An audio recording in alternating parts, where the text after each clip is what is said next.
Kita bisa sampai jam 10, Bang Hotman. Bisa, terserah Pak Ustadz. Aku mau tanya nih Pak Ustadz. Dengan krisis corona ini, ya, kita sadar bahwa hidup itu sangat singkat. Sementara kita sibuk terus mencari uang. Kadang-kadang banyak orang meninggal ya pada saat dia mencari uang, uangnya pun tidak dinikmati. Saya ini sudah lama pengen pensiun, tapi mental saya tidak siap. Karena apa? Setiap saya mau istirahat, ada perkara baru. Honornya 2 miliar. Ada perkara ini, honornya 3 miliar. Akhirnya nggak jadi pensiun. Pertanyaan saya kepada Pak Ustadz, apa yang harus saya yakini agar orang itu rela meninggalkan duniawi dan benar-benar bahagia hidup menikmati dirinya? Kalau yang saya yakini, Bang Hotman, ya, bahwa pesan Nabi Muhammad, kalaupun kau punya 1 lembah dari emas, kau akan minta 1 lembah lagi, katanya. Jadi ada gunung, di bawahnya emas semua, itu kau akan minta 1 lagi sampai mulutmu disumbat tanah. Jadi nggak ada pernah puasnya, terus kurang. Macam orang haus minum air laut, kurang. Jadi sebenarnya kepuasan itu ada ketika kita memberi. Makanya ada buku The Miracle of Giving. Jadi ketika dia memberi, dan saya lihat itu ada pada Bang Hotman, ketika Abang memberi beras, memberi sembako, saya kira Abang sudah menikmati itu. Jadi ketika memberi itu diperbanyak, orang akan menemukan kebahagiaan. Kebahagiaan yang tidak semu. Karena ada kebahagiaan ketika kita dapat, dia kemudian kering. Tapi ketika orang menemukan kebahagiaan yang tidak semu itu, itulah kebahagiaan yang sesungguhnya. Tapi dia rasa. Tidak semua orang bisa menceritakan apa yang dia rasakan. Dan apa yang Abang rasakan pun belum tentu bisa Abang bahasakan. Karena bahasa terlalu miskin untuk menceritakan tentang rasa. Saya jadi puitis pula jadinya depan Bang Hotman. Tapi itu benar. Bang Hotman sudah punya semuanya. Lalu kemudian apakah Bang Hotman bahagia? Gimana jawabannya? Belum bahagia. Karena itu tadi, mau pensiun ragu-ragu. Mau pensiun ragu-ragu. Begitu mulai kerja lagi, pusing lagi pemikiran. Ikut lagi terjun kepada masalah. Sehingga never ending story. Itulah yang saya tanya, bagaimana meng-cut off, ya udah that's enough, tapi susah. Anak saya 3, semuanya pengacara muda. Saya perlu bimbing juga, karena pengacara itu tanpa jam terbang, tanpa benar-benar bekerja nanganin kasus, susah menjadi ahli. Orang boleh bergelar profesor doktor, tapi belum tentu bisa bikin surat kuasa, belum tentu bikin surat gugatan. The only way adalah dengan jam terbang yang tinggi. Itulah yang makanya saya nggak bisa tinggalin. Tapi bahagianya ya semu. Abang pernah merasa sulit dalam hidup? Apa yang paling tersulit saat menjalani hidup? Saya kebetulan dari kecil bukan dari keluarga miskin, termasuk orang yang berada untuk ukuran kecamatan. Saya tidak pernah susah hidupnya dari segi keuangan. Saya bersepuluh bersaudara.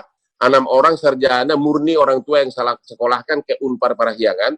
Yang tersulit saya alami adalah ya hampir pernah mau bunuh diri waktu saya dari kantor pengacara internasional Andan Buyung oleh Profesor Subekti waktu itu yang menulis KUH Perdata. Saya diminta masuk ke Bank Indonesia, pindah ke Bank Indonesia. Gubernur Bank Indonesia yang sekarang adalah satu angkatan sama saya. Tapi pada saat itu saya melihat saya tidak punya masa depan di sana. Nggak bisa kaya Pak di sana. Itu antara lain yang saya lihat waktu itu.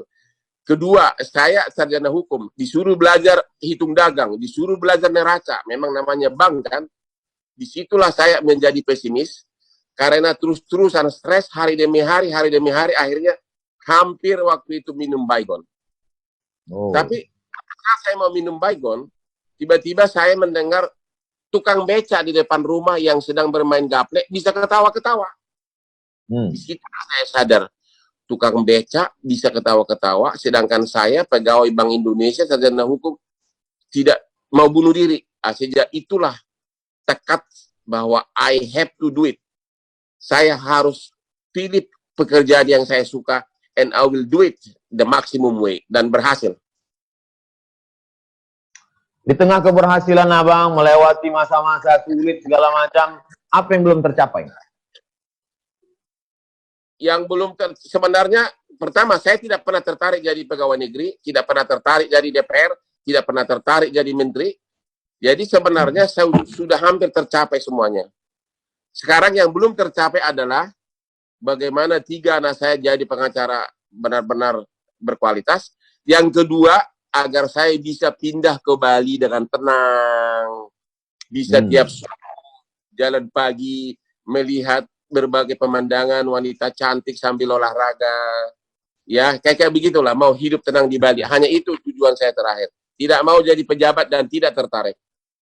Mau menikmati hidup. Benar, menikmati akhir hidup. Hidup tidak bisa ditambah, Bang Hotman, tapi kita bisa membuat hidup lebih berkualitas. Ya. Keyakinan saya mengatakan hidup sudah ditetapkan Tuhan, sehingga ketika dia datang kita tidak perlu takut dan kecewa, karena kematian itu pasti datang. Ketakutan tidak memperlambat kematian, keberanian tidak mempercepat kematian, tapi kita bisa membuat sisa hidup ini berkualitas. Mudah-mudahan sisa hidup Bang Hotman dan kita semua berkualitas, baik, bermanfaat buat orang banyak. Di antara 2 orang ini, Opung Binahar Hutapea dan Rusmina Tiobinur Simanjuntak, siapa yang paling berpengaruh dalam hidup Abang? Wah, data saya dapat benar ya, sampai nama bapak saya tahu ya. Oke, yang paling berpengaruh adalah dua-duanya IQ tinggi, saya tahu itu. Tapi yang paling berpengaruh dalam hidup saya adalah ibu saya. Ibu saya itu, waktu saya kecil, kami 10 orang bersaudara, dia bisa beli ikan mujahir 1 ember tiap minggu ke pasar. Ikan mujahir itu disup tiap hari dan dikasih ke anaknya, dan selalu dengan pesan agar kau pintar di sekolah. Dia percaya, walaupun dia orang kampung, dia percaya bahwa makanan turut membantu IQ.